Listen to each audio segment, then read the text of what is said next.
నమస్తే కొల్లంకి ఛానల్ స్వాగతం. Good evening Telangana గోధులి ప్రోగ్రాంలో ఈరోజు కొన్ని ఇంపార్టెంట్ టాపిక్స్ డిస్కస్ చేద్దాం. అందులో ఒకటి తెలంగాణ సంబంధించింది.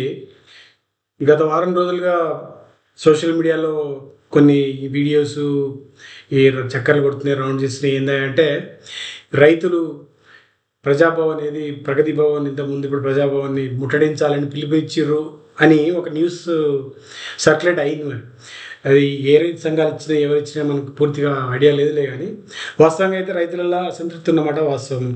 2 లక్షల లోపు ఉన్న వాళ్ళు కూడా రుణమాఫీ కాలేదు. ఇక పైనళ్ళకైతే కావని క్లారిటీ వచ్చేసింది.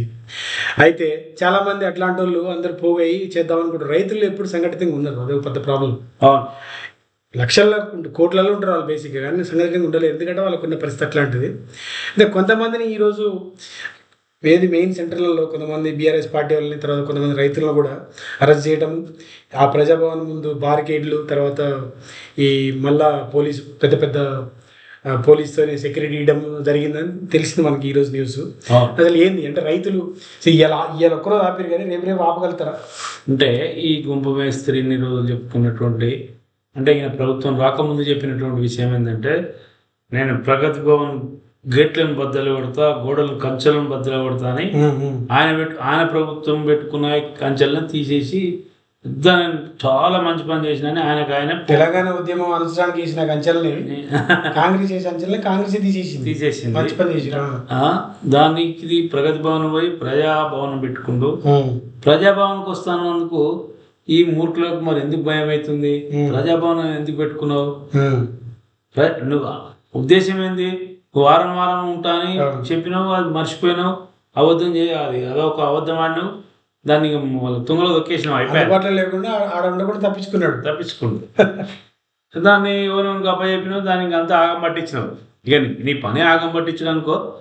అందులో ముఖ్యంగా ఈ రాష్ట్రంలో రైతులను ఆగం పట్టించి వాళ్ళ యొక్క చావులకు కారణాలైనటువంటి గుంపు మేస్త్రి మొదటి కారణం. రైతులకు ఇమ్మీడియట్ గా ఎఫెక్ట్ గా కొట్టినటువంటి ఎంతో ఆశ పెట్టుకున్నారు కాంగ్రెస్ మీద. ఎందుకంటే 2 లక్షలు అంటే నాటే చిన్న అమౌంట్. చాలా మంది మన దేశంలో కానీ ముఖ్యం మన రాష్ట్రంలో చిన్న భూకమతాలు నీళ్ళు ఇవ్వలేని పరిస్థితి ఈ మూర్ఖులే. ఆ ఇరిగేషన్ మినిస్టర్ కు సోయి ఉండదు, ముఖ్యమంత్రికి సోయి ఉండదు. ఏడ నీళ్ళున్న కాడ ఎత్తిపోయారా అంటే వీడు కరెంట్ లేదంటాడు, వీడు మోటార్ బాగాలేదంటాడు. ఎంత వీళ్ళ నికృష్టమైనటువంటి మాటలు అంటే, ఈ రైతుల విషయంలో వీళ్ళకు ఏమాత్రం చిత్తశుద్ధి లేదు. ఎంత అసమర్థులు అంటే వీళ్ళు. అంటే ఇక్కడ ఒకటి జరిగింది, అది రుణమాఫీ ఫెయిల్ అయింది అన్నది క్లియర్.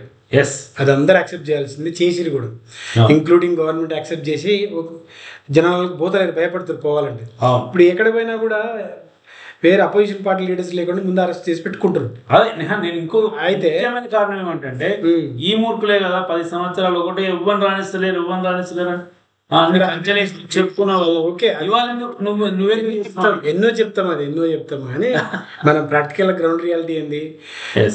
ఆ విషయం గమనించే రైతుల్లో అసంతృప్తి ఉన్నది, ఇది ఫెయిల్ అయింది అని గమనించి రాహుల్ గాంధీ రావట్లేడా?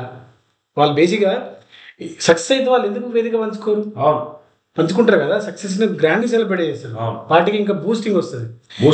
మేము ఆ రాష్ట్రంలో చేసినాం కానీ దేశం అంతా చెప్పుకునే అవకాశం ఉండేది జాతీయ పార్టీ. అయితే ఇది నిజమే, రుణమాఫీ ఫెయిల్ కావడం నిజమే అనేది ఇవాళ అరెస్టులతో మళ్ళీ ఒకసారి ప్రూవ్ అయింది. అయితే నేనేమంటున్నా అంటే, వాళ్ళు ఆగుతారా? రైతులు ఈ ఆటతో ఆగుతారా?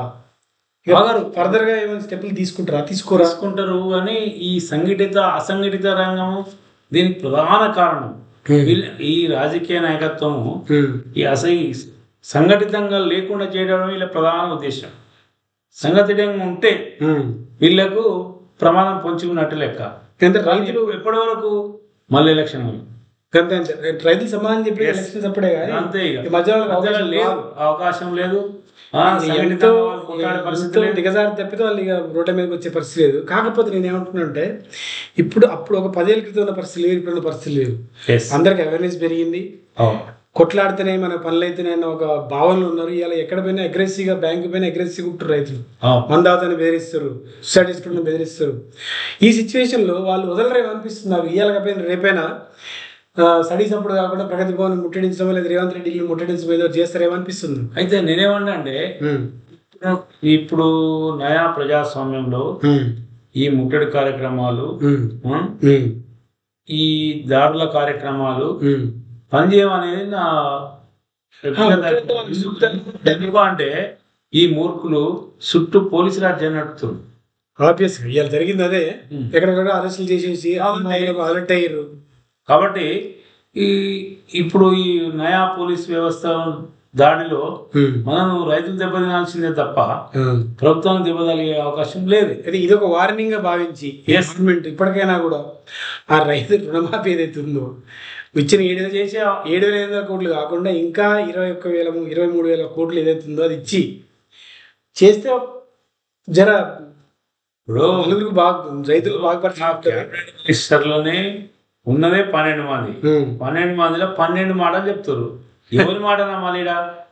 ఎంత చిల్లర మాటలు వెళ్ళాకనే రైతులు తిరగబెడితే మొన్న బషీర్బాగ్లో ఎట్లయితే ఇప్పుడు గొడవ అయిందో అదే రేంజ్ లో ఉద్యమం వస్తే మళ్ళీ ఏమన్నా అవుతుందా? స్టేట్ ఇప్పుడు ఆల్రెడీ ఈ పరికమాల తిరుగుతేట్లకి ఒక రకంగా మనం నెగిటివ్ బ్యాటిల్లోకి వెళ్ళిపోయినా శాంతి పద్ధతుల వైజ్ గా స్టేచర్ వైజ్ గా ర్యాంకింగ్ వైజ్ గా నువ్వు ఏ రంగంలో చూసుకున్నా గత 10 ఏళ్ల నుంచి మనం నెంబర్ 1 నెంబర్ 2 లో ఉన్నాం దేశంలో.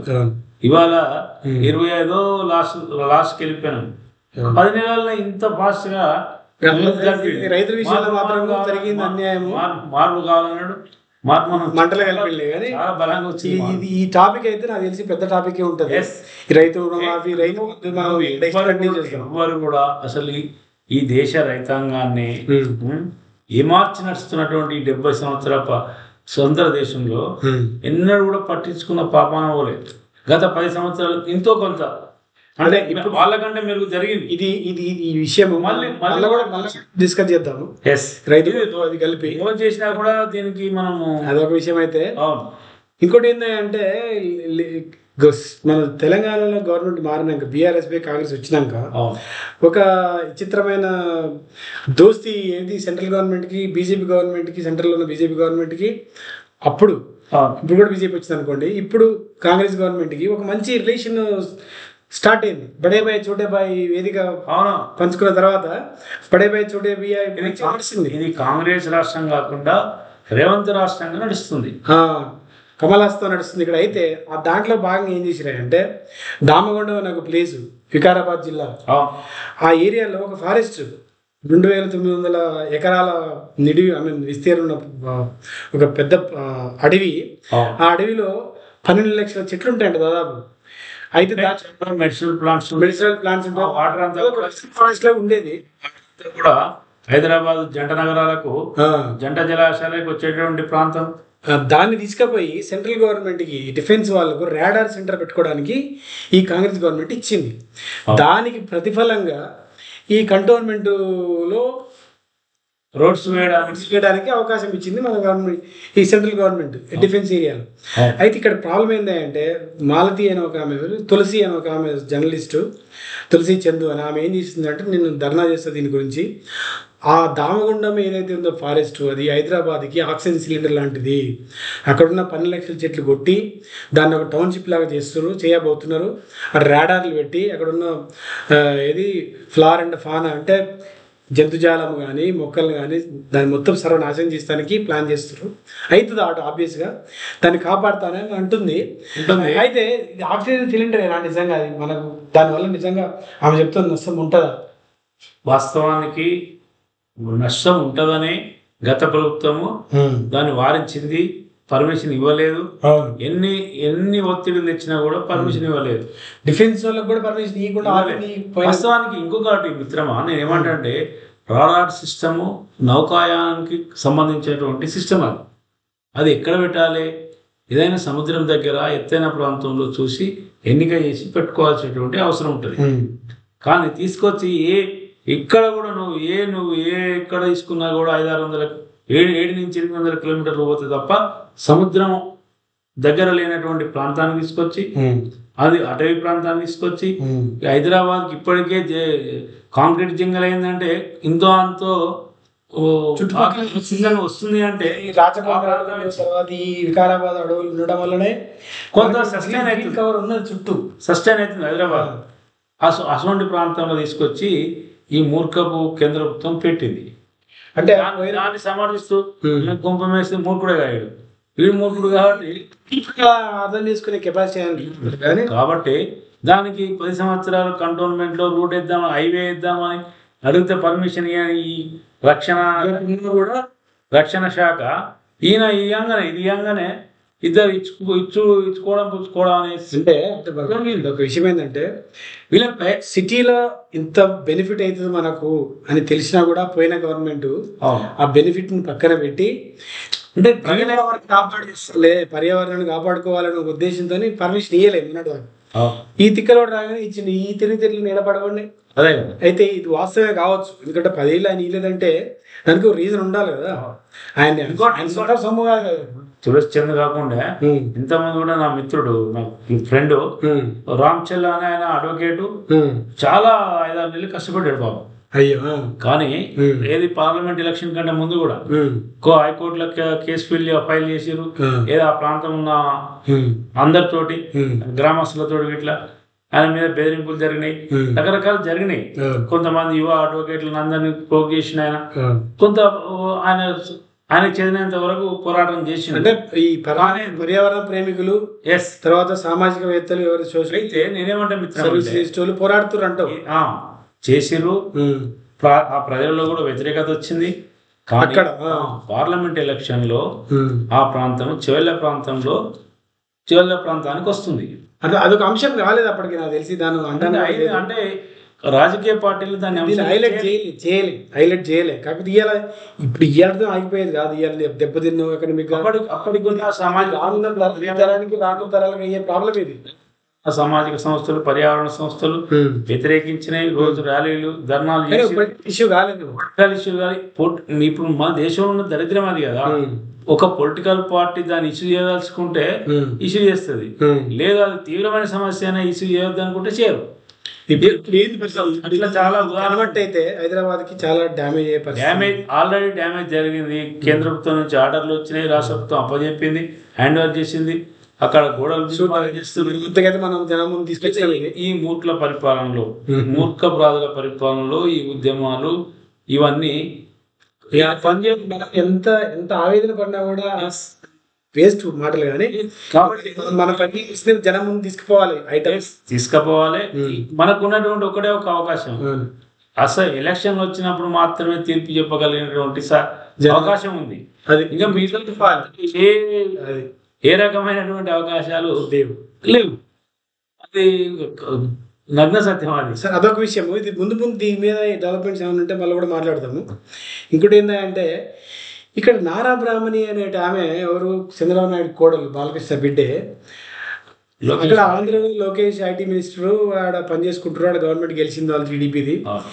ఈమె ఇవాళ ఇక్కడ టీడీపీ ప్రెసిడెంట్ చేస్తామంటారు. సరే చేస్తుంది ఆ పార్టీ విషయం. కానీ ఇవాళ తెలంగాణ కాంగ్రెస్ గవర్నమెంట్ ఆధ్వర్యంలో నడుస్తున్న ఒక బోర్డు మీటింగ్లో యంగ్ ఇండియా అనే స్కిల్ ప్రోగ్రామ్ పెట్టారు. ఆ స్కిల్ యూనివర్సిటీని పెట్టారు. దానికి ఆనంద్ మహేంద్ర ఉన్నాడు, చైర్మన్కి పెట్టారు. ఆ బోర్డు మీటింగ్లో ఆమె తీసుకొచ్చి కూర్చోబెట్టారు. ఆమె ఏ హోదాలో కూర్చున్నది, ఆమె పార్టీ నుంచి వచ్చి కూర్చున్నదా, లేకపోతే వాళ్ళకు ఒక అలయన్సా, వాళ్ళ పార్ట్నరా, అసలు ఏంటి దీని అర్థం ఏందనేది మనం ఒకసారి డీకోడ్ చేస్తే, ఈ మొన్న అరకపూడి గాంధీ జరిగిన విషయము, ఇవాళ బ్రాహ్మణుని కూర్చోబెట్టము, ఈ రెండింటిని మ్యాచ్ చేసుకుంటూ పోతుంటే ఏదో కొడుతుంది. మిత్రమా, ఈరోజు కాంగ్రెస్ పార్టీ పాలన వస్తుందని కాంగ్రెస్ వాదులు అనుకుంటున్నారేమో, కానీ కాంగ్రెస్ పార్టీ పాలన కాదు ఇది. రేవంత్ రెడ్డి పాలన 100%. రేవంత్ రెడ్డి సగం తెలుగుదేశం పార్టీ, సగం యాంటీ తెలంగాణ పార్టీ, సగం బీజేపీ పార్టీ, సగం బీజేపీ, పావుల బీజేపీ, యాంటీ తెలంగాణ, పావుల anti KCR, basic anti KCR, anti Telangana. Anti KCR అంటే యాంటీ తెలంగాణ అన్నట్టు. ఇది ఆయనకున్నటువంటి ఆయన గుణగణాలు, ఆయనకున్న స్టేచర్. కానీ మొన్న ఆయనకున్నటువంటి కాన్స్పిరసీ ఏంటంటే, ఈ అరకపూడి గాంధీని తీసుకొచ్చి వాళ్ళని పదవి ఇచ్చి రెచ్చగొట్టి, పాడి కౌశిక్ రెడ్డి యువకుడు కాబట్టి వాళ్ళ మీద తిడితే ఈ జనరల్గా తెలంగాణ స్టైల్ ఎట్లుంటుందంటే నన్ను రెచ్చగొడితే నాకు మాటలు ఇంకొక రకంగా వస్తాయి ఇమీడియట్గా. దాన్ని ఈ ఈ దొంగ ఛానల్ ఉన్నాయి కదా, దొంగ ఛానల్, ఆ దొంగ ఛానళ్ళు అప్పుడే డిబేట్ పెట్టిరు. వీడు తిట్టింది పోయింది, ఈ గుంపు మేసి ఇంతకుముందు ఎవరుడో ఈ మాటలు పట్టించుకోవాలి, తిట్టిన మాటలు పట్టించుకోవాలి. ఎవడైతే కోపం వచ్చి తిట్టిండో వాని మాటల మీద డిబేట్ పెట్టారు. మీడియా మీడియా ఉంది కాబట్టి ఈ రెండు అంశాలు మనం చూస్తే చాలా సందర్భాల్లో ఏదో సెంటిమెంట్ రాజేయాలి, ఒక వర్గాన్ని మన వైపు తిప్పుకోవాలన్నట్టే కొడుతుంది కదా. 100% ఆంధ్రాని తిప్పియాలి. ఆ వర్గాలను మొత్తం కూడా కాంగ్రెస్ పార్టీ వైపు మలుచుకోవాలి, ఇంక్లూడింగ్ తెలుగుదేశం పార్టీ కలిసి వస్తుంది. ఇది నా ప్రధాన గురువు ముగ్గురు కలిసి చేయాలి. బీజేపీ లోపాయకారిగా టీడీపీ కాంగ్రెస్ కలిసే ఉంటాయి. అవి చేసి ఏదో చేయాలని చేస్తున్నారు. అది ఇక్కడ ఈ ప్రమాదం జరిగే అవకాశం ఉంది. అది ఇప్పుడిప్పుడే కనబడుతుంది మనకు. ఇంకొక రాజీవ్ గాంధీ విగ్రహం, అరికపూడి గాంధీ ఎపిసోడ్, ఇలా నారా బ్రాహ్మణి, ఇక రేపు చాలా వస్తాయి ఇట్లాంటి విషయాలు. కుమారి ఆంటీ 50,000 ఆమె విరాళాలు పెట్టడానికి వస్తే ఆమె ముఖ్యమంత్రి టైం తీసుకొని ఆమెకు షాల్ కప్పి, అరే నాకు భలే అనిపిస్తుంది, అరే 50,000 మన ₹1,00,000 ఇచ్చేవాళ్ళం. నేను ఏమంటా అంటే తెలంగాణ హైదరాబాద్ రోడ్ల మీద చాలా మంది ఆంటీలు వాళ్ళ పొట్ట జీవనం కోసం చేసుకుంటున్నారు. ఈమెనే ఎందుకు ప్రత్యేకంగా తీసుకున్నాడంటే ఆయన బిడ్డ అత్తగారు ఊరట ఆ పక్క పక్కన ఆంధ్ర రాజా ఉంది కదా, భీమవరం ఆంటీ ఆమె. ఆ ఊర్లో చాలా ఇంకా లేరా కానీ అందరు నిలగొట్టి ఆమెకు సెక్యూరిటీ ఇచ్చినటువంటి మనగాడు ఈయన. మనకు వేస్తుంది అయితే 50,000 ఇచ్చింది మంచిగానే ఉంది అంటే ఈయనకు ఉన్నటువంటి పార్షియాలిటీ చెప్పడమే మా ఉద్దేశం. ఆయన గురించి మనం ఎక్కువ డిస్కస్ చేయదు కదా. ఇప్పుడు ఈయన పోయే ఎలక్షన్లో కేసీఆర్ మీద అబద్ధాలు చెప్పి, గవర్నమెంట్ అబద్ధాలు చెప్పి, ఉద్యోగాలు ఇస్తామని అదని ఇదని చెప్పి ఏదో గెలిచిరు. అది కూడా ఈ రైతులకు ఇస్తామన్న హామీలతోనే గెలిచిరు. అర్బన్ ఏరియాలో కాంగ్రెస్ జీరో. ఇప్పుడు పరిస్థితులలో ఈయన పరిపాలన కన్విన్స్ అయ్యి ఈయన మీద నమ్మకంతో ఓట్లు వేస్తారని అయితే ఆయన ఆశిస్తలేడు అనుకుంటా.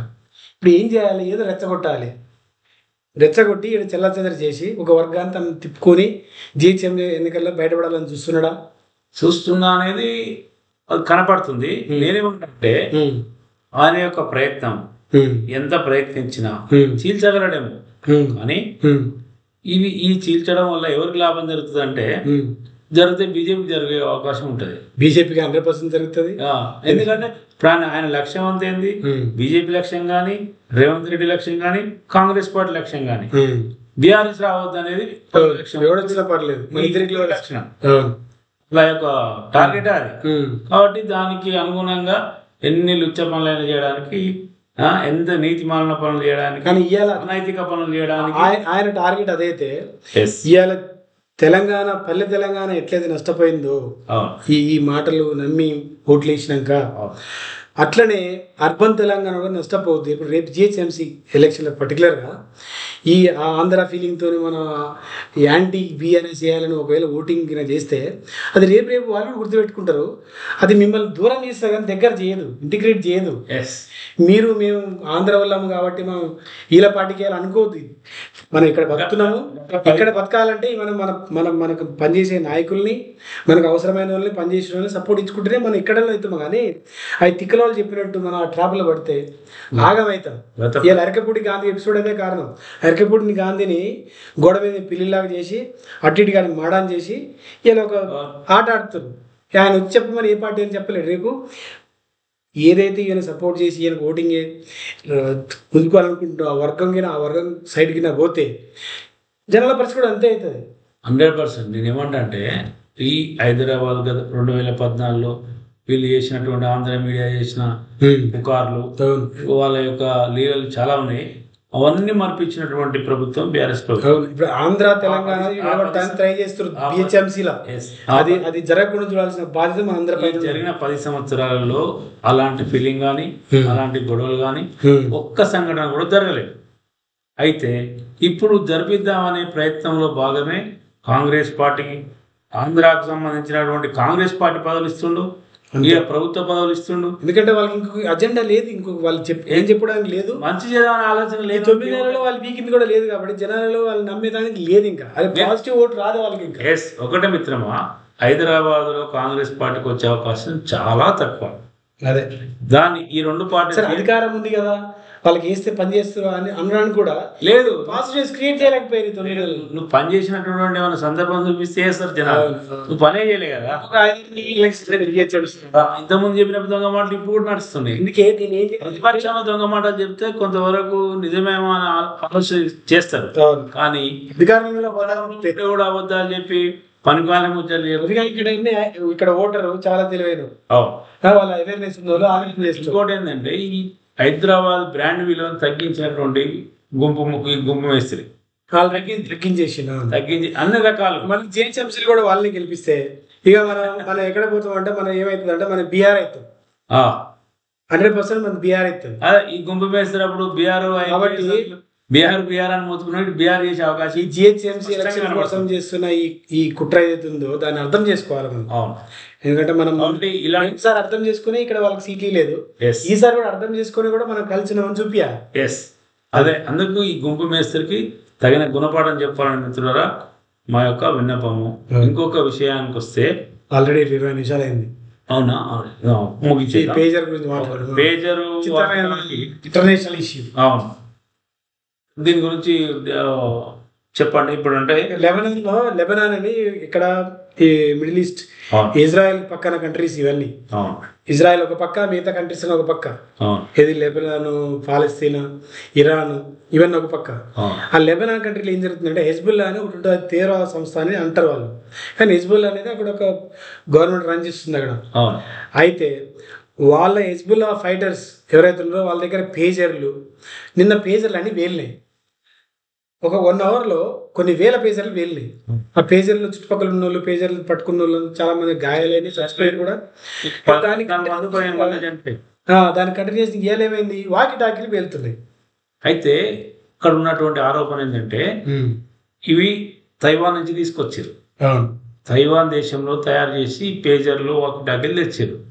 అయితే ఈ అసద్ అంటే మొసాద్, ఈ ఇజ్రాయెల్ గూఢాచార సంస్థ మొసాద్ తెస్తున్న విషయాన్ని దొరకబట్టుకొని ఇక్కడ ఇజ్రాయెల్లో ఉన్నటువంటి ఇంజనీర్లను ఆడబెట్టిరు అనేది, డిప్లాయ్ చేసిరు అనేది ఒక ఆరోపణ. ఆరోపణ ఏంటంటే దాంట్లో ఎక్స్ప్లోజివ్స్ పెట్టిరంట వాటిల్లో. అంటే చిన్న ఏదో చిప్లో ఏదో దాన్ని మనం ఎక్కువ దాన్ని ప్రెస్ చేస్తే లేదా వాళ్ళు ఇంకొక ఇన్స్ట్రుమెంట్ చేయగలిగితే. ఓవరాల్ చెప్పాలంటే ఏంటంటే ఇజ్రాయెల్ ఏదో రిమోట్ గా వీటిని పేలుస్తుంది అంటారు వాళ్ళు. అలా రిమోట్ గా పేలుస్తుంది సాధ్యమేనా కాదనేది తెలియదు మనకు. అయితే నేనేమంటే దీనికి సేమ్ అది జరిగింది. ఇది వార్ఫేర్ ఎట్లుందంటే నువ్వు ఇంట్లో కూర్చొని వార్ఫేర్ చేసినటువంటి సందర్భం సైబర్ వార్ఫేర్ మనం చూస్తున్నాం. ఇలా చూసినాము, స్టార్ట్ అయింది, మనం చూసినాం మన కళ్ళ. కానీ భారతదేశము ఈ రోజు వరకు కూడా 60% డిఫెన్స్ కి సంబంధించి 60% ఇతర దేశాల నుంచి మనం దిగుమతి చేసుకుంటున్నాము. మన పరిస్థితి ఏంది ఈ పరిస్థితుల్లో?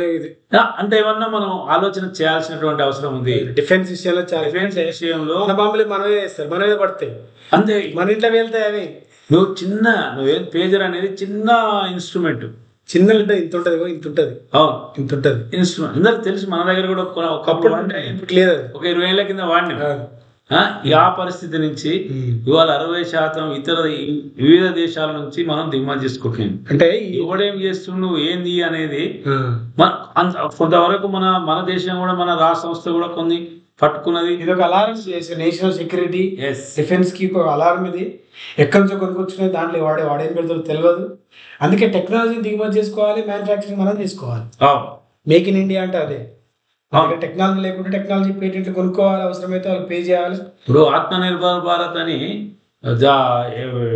విరోచితంగా రొమ్ము చూపెట్టడం కాదు, చేయాలి కదా. ఇప్పటికి చేస్తున్నా ఆయన 10 సంవత్సరాలు అయింది. డిఫెన్స్ 60% ఏమన్నారు, 60% ఆల్రెడీ మంచి హెచ్ఏఎల్ లాంటి కంపెనీస్ బ్రహ్మాండంగా ఉన్నాయి. కానీ మిసైల్ చేస్తున్నారు, ప్రత్యేకంగా ఫోకస్ పెట్టి వీళ్ళను ప్రోత్సహించినటువంటి సందర్భం కనపడలేదు మిత్రమా. నేను ప్రైవేట్ వాళ్ళని చేస్తుంటే కాంగ్రెస్ గవర్నమెంట్ సెంట్రల్ ఉన్నప్పుడు కంటే ఇప్పుడు వీళ్ళు బెటర్గా చేస్తారని నా ఉద్దేశం. చేసి మొత్తం బోఫోర్స్ గన్లు కానీ కొంచెం ఆగమాగా చేసి ఉండవచ్చు, కానీ మనం అనుకుని మీరు చెప్పి లేదు, చేయాల్సిన స్కేల్ లేదు, చేయట్లేదు అని మాటల స్థాయి కానీ ఈ రోజు ఉన్న పరిస్థితుల స్థాయి కానీ మీరు చేయలేదు కదా. చెప్పినంత పని చేతనం లేదనేది వాస్తవం. ఇది మన దేశానికి పొంచున్నటువంటి పెను ప్రమాదం. ఎన్ని మనం 60% అంటే ఎందులో కూడా ఏం పెడుతుండో తెలియని పరిస్థితి. ఒక్క 1 hour లో స్మాష్ చేసి దేశాన్ని, అంతే కదా. ఇంత వార్ఫేర్ జరుగుతుంది, సెక్యూరిటీ సైబర్ సెక్యూరిటీ ఏ విధంగా నడుస్తుంది అనేది ఇది గమనించగల మిత్రులుగా. నమస్కారం. జై తెలంగాణ. జై హింద్.